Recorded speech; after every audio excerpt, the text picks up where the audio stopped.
আচ্ছা, এখন আমরা দেখব কিভাবে আ স্টেপ বাই স্টেপ আমরা একটা ওয়াক অ্যানিমেশন তৈরি করতে পারি। ওয়াক অ্যানিমেশন তৈরি করার জন্য আমাদের অবশ্যই ক্যারেক্টার দরকার হবে। সো আমরা এই ক্যারেক্টারটাকে ডাউনলোড করে নিতে পারি। সো ডাউনলোড আমি অলরেডি করে নিয়েছি। ডাউনলোডের সেকশনে যদি যাই তাহলে দেখা যাবে এটা একটা আমাদের GLB ফাইল। সো GLB ফাইলটাকে আমাদের কাজ করে নিতে হবে FBX ফরম্যাটে কনভার্ট। সো সেটার জন্য আমি আমাদের পা চলে এসেছিলাম ব্লেন্ডারে। ব্লেন্ডার থেকে আমি এটাকে জাস্ট এক্সপোর্ট করে নিয়েছি FBX এ। সো FBX এ এই যে যেটার নাম আমি STFBX নাম দিয়েছি এবং অলরেডি সেটা FBX এ এক্সপোর্টেড। সো যখন আমাদের FBX এ এক্সপোর্ট হয়ে যাবে, এখন সেটাকে আমাদের জাস্ট ইম্পোর্ট করতে হবে আমাদের ইম্পোর্ট ক্যাসকেডের না, ফাইল। এখান থেকে আমাদের চলে যেতে হবে ক্যাসকেডের এটাকে যদি আমি ইম্পোর্ট করে নিই, সো এটা ইম্পোর্ট হয়ে যায়। সো ইয়েস করে আমাদের রিড মোডে যেতে হবে এবং রিড মোডে যাওয়ার পর আমাদের তারপরের কাজ হচ্ছে এটা যে টেমপ্লেট রয়েছে সেটাতে সবগুলো ব্লু মার্ক টিক মিনস এগুলো সবগুলোই সিঙ্ক্রোনাইজ হয়েছে। আমি জাস্ট ওকে করে আমাদের যে অ্যাড রিগ এলিমেন্টস রয়েছে সেগুলোকে আমি অ্যাড করে নিই। And then generate rig.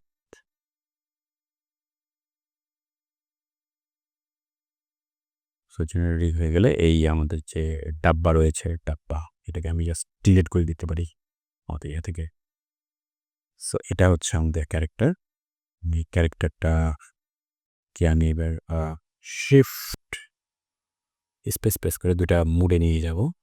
অথবা আমরা কিন্তু চাইলে এখান থেকেও নিতে পারি। এই যে ১ মুড অথবা ২ মুড অথবা ৪ টা মুডও রাখতে পারি। ৪ টা মুড, এই যে ৪ টা মুড। সো আমি ২ টা মুডে রাখবো। সো ২ টা মুডে রাখার পর এটাকে আমাদের 2D মুডে নিয়ে আসতে হবে। ঠিক না? কেন করছি আমি 2D মুডে? কারণ এটা দেখতে আসলে সুবিধা হয়। সো এদিকে এবং অটো পোজ মুড এখানে অন করে দেবো। অটো পোজ মুড এখানে অন করার পোজ মুড এখানে অন করার একটাই কারণ, যাতে আমি ফ্রন্ট ভিউ এবং ব্যাক সাইড ভিউটা দেখতে পারি। যখন এমনটা আমাদের ক্রিয়েট করা হয়ে যাবে, ফার্স্ট কাজ আমাদের হাঁটার জন্য পোজ ক্রিয়েট করতে হবে। সো আমরা পোজ কিভাবে ক্রিয়েট করতে পারি? পোজ ক্রিয়েট করার জন্য আমরা বিভিন্ন ওয়াকের পোজ সম্পর্কে ধারণা রাখতে পারি। অথবা আমরা বেশ কিছু রেফারেন্স ইমেজ দেখতে পারি। সো রেফারেন্স ইমেজের জন্য আমি যদি সার্চ করি তাহলে কিন্তু পেয়ে যাই। বাট লেটস সি কি পেয়ে যাই আসলে। Walk animation, walk sorry walk animation পড়তে ১ম ইমেজটাতে যাই।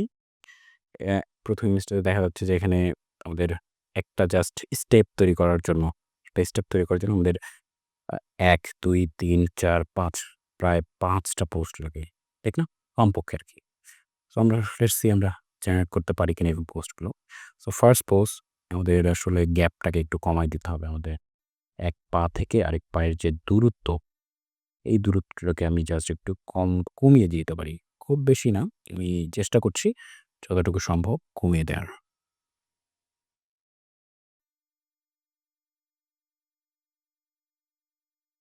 এটাকে আমি খুব প্রিসাইজলি যদি কমাতে চাই তাহলে আমি কন্ট্রোল প্রেস করে কমাতে পারি। যদি খুব বেশি করতে চাই তাহলে তো কন্ট্রোল প্রেস করার দরকার নেই। ঠিক না? সো আমি কন্ট্রোল প্রেস করে প্রিসাইজলি বা খুব সাটল একটা অ্যামাউন্ট কমাতে চাচ্ছি। ঠিক আছে? কন্ট্রোল প্রেস করে। ওকে।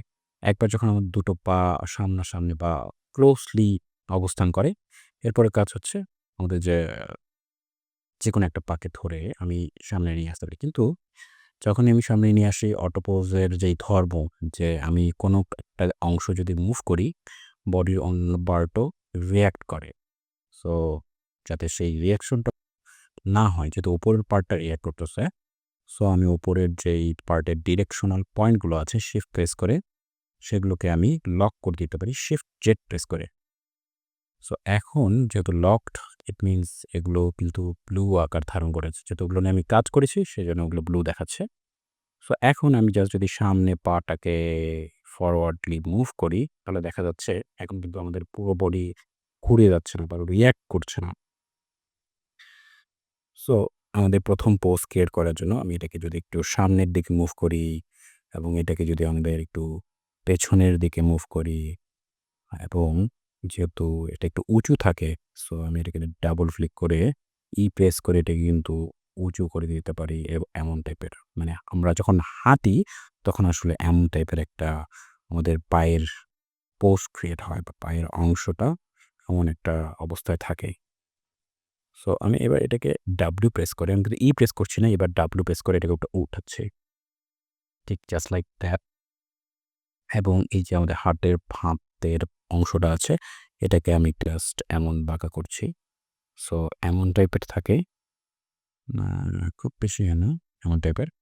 আর এই যে আমাদের অন্য হাত আছে, এটাকে জাস্ট যদি আমি একটু এটাকে যদি আমি একটু ওপরে উঠিয়ে দেই, এই হালকা ওপরে, একটু সামনে যদি নিয়ে আসি, আর সামনে কতটুকু? এতটুকু। সো মোটামুটি যদি এমন একটা পোজ থাকে, ফার্স্ট পোজ, এটাকে আমি একটু হালকা উপরে নিতে পারি। দেখতে হবে আসলে আমাদের গ্রাউন্ডটা তো খুবই ইম্পর্টেন্ট।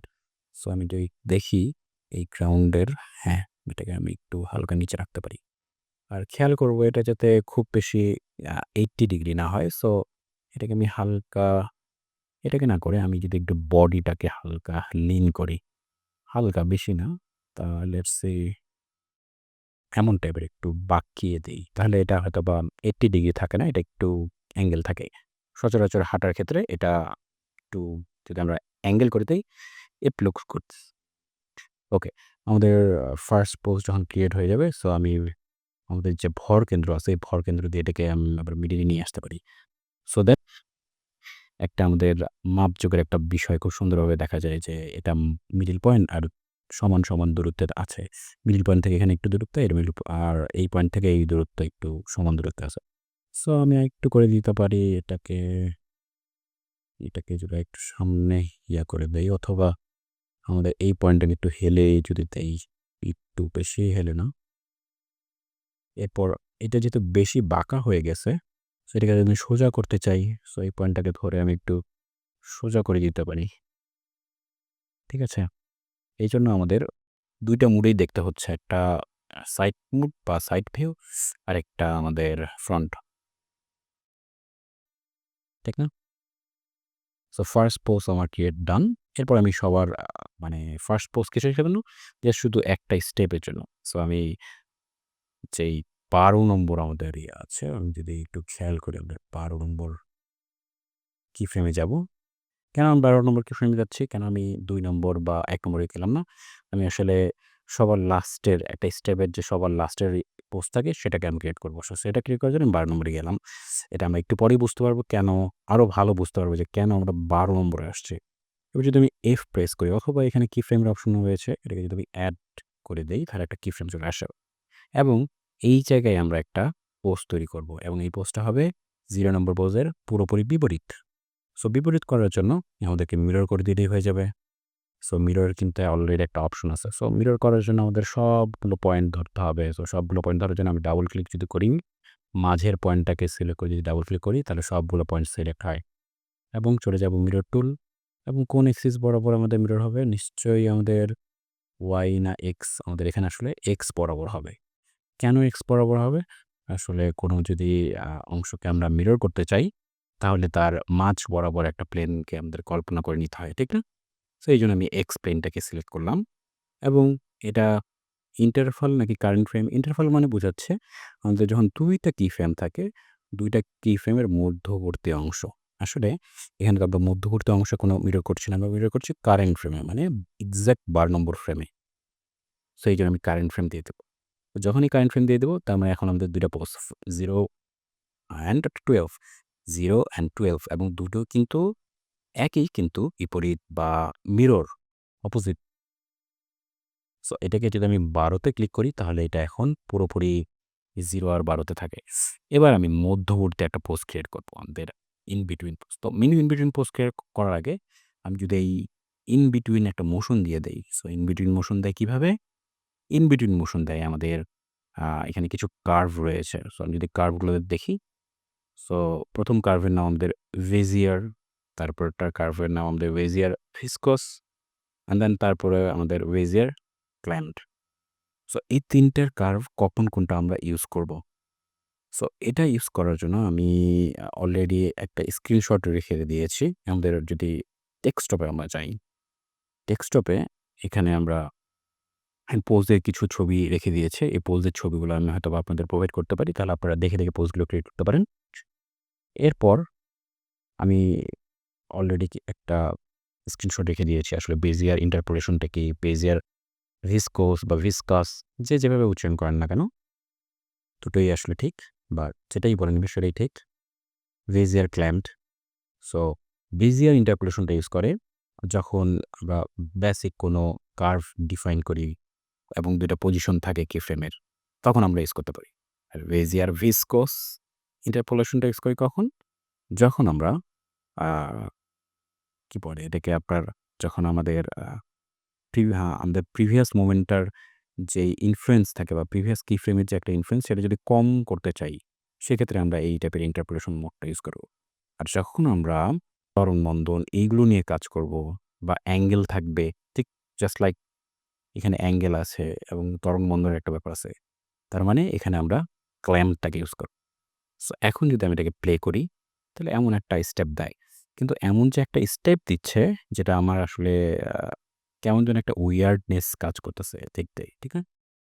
আসলে উইয়ার্ডনেসটা কাজ করার মূল কারণ আমি যদি এই সিনটাকে একটু এক্সপ্যান্ড করি এবং আ এটাকে যদি আমি দেখি, তাহলে আমাদের যে আর্ম আছে, এই আর্মটাকে যদি আমি হাইড করে দেই, এই আর্মটা আসলে আমাদের আ যেই অবস্থায় যাচ্ছে, যেই ইন্টারপোলেশন মোডে আছে, এটাকে আমরা ইনভার্স কাইনেমেটিক্স থেকে ফরওয়ার্ড কাইনেমেটিক্স করে দিতে পারি, এই ইন্টারপোলেশনটাকে। সো আমি যদি ফরওয়ার্ড কাইনেমেটিক্স করি, এখন যদি প্লে করি আসলে আমাদের পুরো অ্যানিমেশনটা, তাহলে হয়তোবা বুঝতে পারবো। আমি এখানে ইনভার্স থেকে ফরওয়ার্ড শুধুমাত্র আর্মের ক্ষেত্রে করলাম। আর কিন্তু অন্য কোনো পার্ট করি নাই। ঠিক না? এটা করার একটাই কারণ আমাদের হাতগুলো ফরওয়ার্ড কাইনেমেটিক্স মেইনটেইন করে, ইনভার্স কাইনেমেটিক্স মেইনটেইন করে না। আমরা রিগিং এর ক্লাসে এ সম্পর্কে অনেক আলোচনা করেছিলাম। আই হোপ সেই জ্ঞানগুলো এখন কাজে লাগবে। এবং আরেকটু যদি খেয়াল করি পাশেও কিন্তু আইকেএফকে আছে। তার মানে আইকেএফকে কিন্তু ২ জায়গায় আছে। সো আমরা কোনটা ইউজ করব বা কোন পোরশনের জিনিসটাকে আমরা এক্সপ্যান্ড করে দেখব। যেখানে আইকেএফকে অথবা এখানকার আইকেএফকে আমরা এই আইকেএফকে ইউজ করব এবং এটা কিন্তু আমরা ইউজ করব না। এটা আমরা তখনই ইউজ করব যখন আমরা কি ফ্রেমের আইকেএফকে নিয়ে কাজ করব। এখন কিন্তু আমরা এই ইন্টারপোলেশন বা ইন বিটুইন অ্যানিমেশনের আইকেএফকে নিয়ে কাজ করেছি। এটা যখন হয়ে যাবে সেটাকে আমি তখন আবার হাইড করে রাখতে পারি। তার মানে একটা সিনের মধ্যে কিন্তু অনেকগুলো পার্ট কিন্তু অলরেডি রয়ে গেছে। ঠিক না? ওকে। সো এমনটা করার পর এবার আমরা ইন বিটুইন এটাকে আরেকটু বেটার করার জন্য আমি 0 আর 12 র যেই মধ্যবর্তী ফ্রেম 12 এখানে আমরা একটা পোস্ট ক্রিয়েট করব। ওই পোস্টটাকে আমি যদি F দ্বারা একটা কিফ্রেম দেই এবং আমি যদি আ পরের পোস্টটা ক্রিয়েট করতে চাই,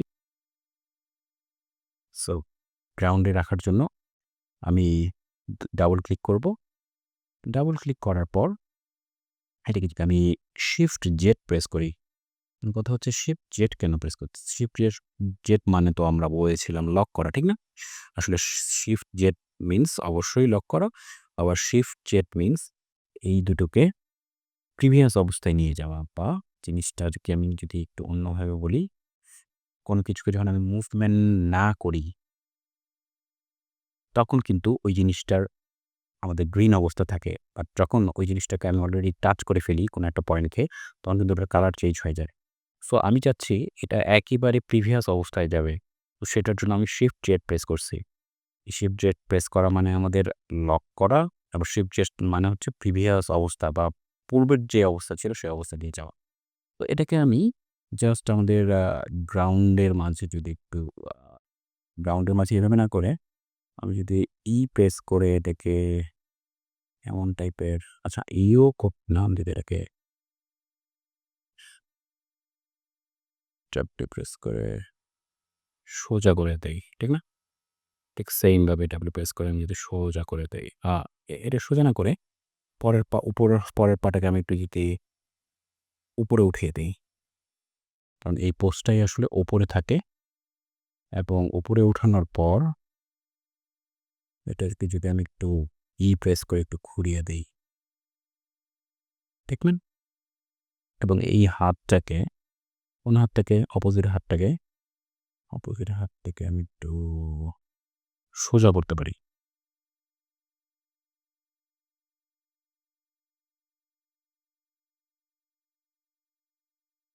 না, অপোজিট হাতটাকে সোজা করতে পারি।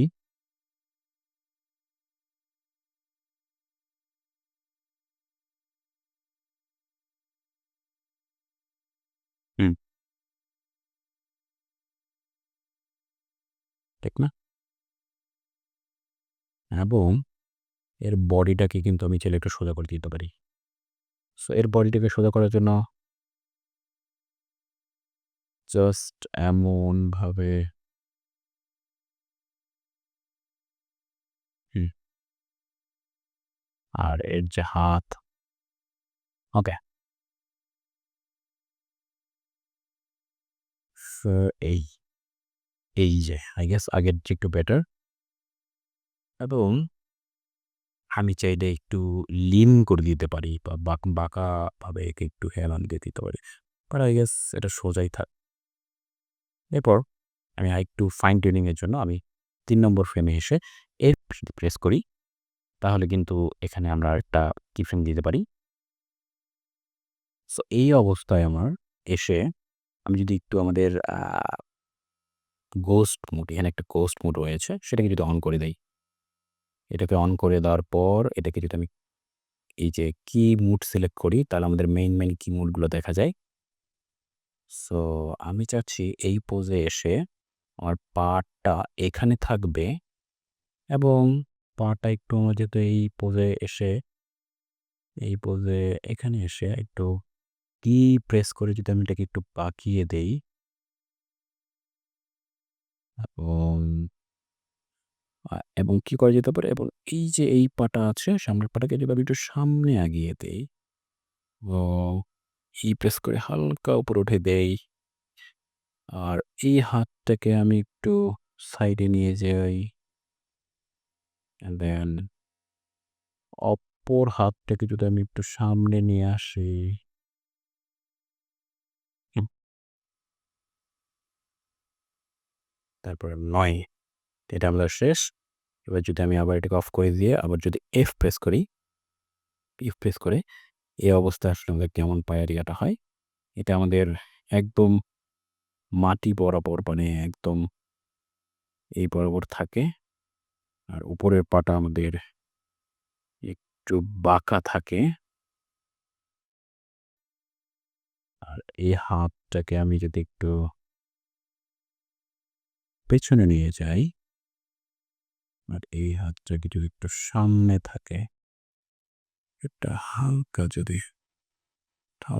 যদি সামনে থাকে। ঠিক আছে? বেশি সামনে না, এটা না। তাহলে কি হয়? সো আমি এখান পে করি এবং এটাকে যদি আমার উঠিয়ে দেই, এটাকেও যদি উঠিয়ে দেই, সরি, এটাকে আমি এভাবে উঠিয়ে দেই, তাহলে কিন্তু আমাদের একটা স্টেপ হয়। কিন্তু এটাই বারবার কিন্তু একটা স্টেপেই কিন্তু হচ্ছে। এখন আমাদের তাহলে অপোজিট মানে অন্য আরেকটা স্টেপের জন্য আমাদের কি আবার অনেকগুলো কি ফ্রেম দিতে হবে? না। একটা স্টেপ হয়ে গেলেই আমি জাস্ট এটাকে শিফট মিডল মাউস দিয়ে ড্র্যাগ করে নিয়ে আসতে পারি সামনে এবং ১ম যে 0 কি ফ্রেম এটাকে আমি ১২ নম্বর কি ফ্রেমে প্লেস করে দিতে পারি। বুঝা গেছে? আবার বলি, শিফট প্রেস করে মিডল মাউস দিয়ে হোল্ড প্রেস করে আমি এটাকে ছেড়ে দিতে পারি। অথবা শিফট মিডল মাউস আপনার এভাবে ছেড়ে দিলেই কিন্তু কপি হয়ে যায়। ঠিক না? আমি আবার বলি জিনিসটা কি করেছি, কন্ট্রোল জেড আমি পুরোটাকে এভাবে করে ব্ল্যাক একটা মার্ক করে নিলাম এবং শিফট প্রেস করে এটাকে যদি আমি ড্র্যাগ করে দিয়ে ছেড়ে দেই, তাহলে কিন্তু আমাদের হয়ে যায়। কিন্তু এই জিনিসটা কিন্তু বারবার হচ্ছে। সো এটাকে আমাকে এখন মিরর করে দিতে হবে এই পোরশনটাকে। কেন মিরর করে দিতে হবে? আমি যদি দেখি এখানে হাতটা একটু বেশি বাঁকা হয়ে গেছে। সো এগুলোকে আমরা চাইলেই ফিক্স করে নিতে পারতাম। সো যত আমরা টাইম দিব পোস্ট ক্রিয়েটের ক্ষেত্রে তত বেশি জিনিসটা আসলে কাজের হবে এবং সেটাই হওয়া উচিত। সো এটাকে আমি জাস্ট সিলেক্ট করে এখন আমরা এটাকে মিরর করব। সো আমাদের মিরর করার জন্য অপশন কি? মিররের জন্য অবশ্যই আমাদেরকে সবগুলো কিফ্রেম ধরতে হবে। যদি আমি ডাবল ক্লিক করি বা সবগুলো ড্র্যাগ করে ধরি, এই সবগুলোকে ড্র্যাগ করে ধরি অথবা ডাবল ক্লিক, তাহলে সবগুলো কিফ্রেম সিলেক্ট হয় এবং এটাকেও সিলেক্ট করেছি এবং কিফ্রেমও সিলেক্ট করেছি। এবার যদি মিরর যাই, মিরর এক্সই থাকবে কিন্তু মিরর অন ইন্টারভাল হবে। কারণ এখানে এর মাঝে কিন্তু আমাদের ইন্টারভালও রয়েছে। সো এইজন্য আমি মিরর অন ইন্টারভাল। ইন্টারভাল করার আগে আমাদের মেক সিউর করতে হবে এই যে এখানে আছে fixing interpolation on change interval. So এটাকে আমার অফ করে দিতে হবে। সো এটাকে অফ করে দেওয়ার পর যদি এখন চাই, এখন যদি আমি মিরর অন ইন্টারভাল দেই, সো এখন দেখা যাবে এটা আসলে খুব সুন্দরভাবেই চেঞ্জ হয়ে গিয়েছে। সো আমি যদি একটু দেখি, এখন আমাদের ২ টা কিন্তু আমাদের স্টেপ হইছে। ২ টা স্টেপ হয়েছে কিন্তু এই জায়গায় হয়তোবা হাতের জিনিসটাকে আমাদের একটু ফিক্স করা যেতে পারে। সো আমরা পোজগুলো যদি ফিক্স করি তাহলে কিন্তু হাতের পোজটাও ফিক্স হয়ে যাবে। তো আমি এবার একটা নিয়ে আসে যদি এটাকে 3D মোডে দেখি, সো এটা কিন্তু আমাদের একটা ওয়াক অ্যানিমেশন হয়ে যায়। সুন্দর ওয়াক অ্যানিমেশন। কিন্তু এটা কি লুপ হয়েছে কিনা? আর এটা আসলে কি একটু awkward দেখাচ্ছে কিনা? সো এটাকে আমরা awkwardness থেকে রিয়ালিস্টিক কোনো পোজে কনভার্ট করতে পারি। আমাদের কোমরটা একটু বেশি নড়ছে। সো এটাকেও আমরা পোজের ক্ষেত্রে যখন আমরা পোজ ক্রিয়েট করেছিলাম, পোজগুলোকে ফিক্স করতে হবে। সো আমি যদি আবার কি পোজে যাই, কি পোজে গিয়ে এগুলোকে ফিক্স করি অ্যান্ড দেন ফিক্স করে তারপরে এটা পুরোটাকে নিয়ে এসে আবার ওভাররাইট করে দেই, তাহলে কিন্তু হয়ে যায়। সো এটা গেল আমাদের অ্যানিমেশন। এখন এই অ্যানিমেশনটাকে আমি চাচ্ছি আরো অনেকটুক পর্যন্ত থাকবে। সাপোজ ১০০ ফ্রেম পর্যন্ত থাকবে। সো ১০০ ফ্রেম পর্যন্ত রাখার জন্য এই জিনিসটাকে পুরোটাকে আমার সিলেক্ট করতে হবে। সো সিলেক্ট করার পর এটাকে আমি করে দেবো ক্রিয়েট সাইকেল। কিন্তু আমি ২৫ ফ্রেম পর্যন্ত রাখবো না। সরি ২৪ ফ্রেম পর্যন্ত রাখবো না। আমি রাখবো ০ থেকে ২৩ ফ্রেম পর্যন্ত। সরি আমি ২৫ ফ্রেম পর্যন্ত রাখতে চাচ্ছি না। মানে আমি কি বোঝাচ্ছি? আমি এটাকে যদি ছোট করি। সো এইখানে ২৪ ফ্রেম আছে। আমি চাচ্ছি এখানে ২৩ ফ্রেম পর্যন্ত সিলেক্ট করব এবং ২৩ ফ্রেম পর্যন্ত সিলেক্ট করার পর আমি এটাকে ক্রিয়েট সাইকেল করব। কারণ এই ০ ফ্রেমটাই কিন্তু এর ২৪ ফ্রেম।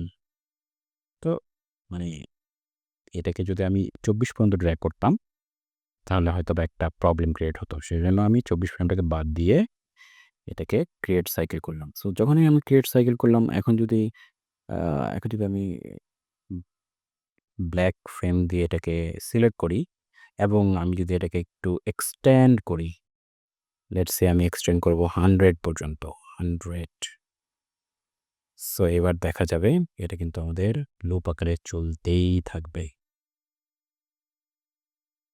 আমি যদি এটাকে 2D ভিউ এ নেই এবং এটাকে যদি আমি সিলুয়েট মোড অন করে দেই, এবার যদি আমি এটাকে দেখি,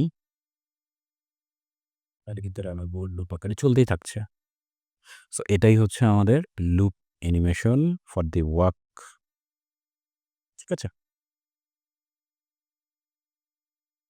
এখানে কিন্তু একটা লুপের সমস্যা হয়েছে এই যে এই জায়গাটাতে। কারণ এরপর থেকে আবার ১০০ থেকে ০ শুরু হয়ে যাচ্ছে। ওই জায়গায় হয়তোবা একটা মিসম্যাচ হয়ে যাচ্ছে। ঠিক না? বাট আমাদের যত ফ্রেম লাগবে আমরা তত ফ্রেম পর্যন্ত এক্সটেন্ড করতে পারি। এখন কাজ কি? এখন কাজ জাস্ট কমান্ডে যাওয়া, মায়াতে গিয়ে এক্সপোর্ট অ্যানিমেশন করে দেওয়া। সো এক্সপোর্ট অ্যানিমেশন আমি মায়াতে আসি। মায়াতে নিশ্চয়ই অলরেডি আমার একটা সিন আছে। এটাই হচ্ছে আমাদের সেই অ্যানিমেশন এবং keyframe। ঠিক আছে?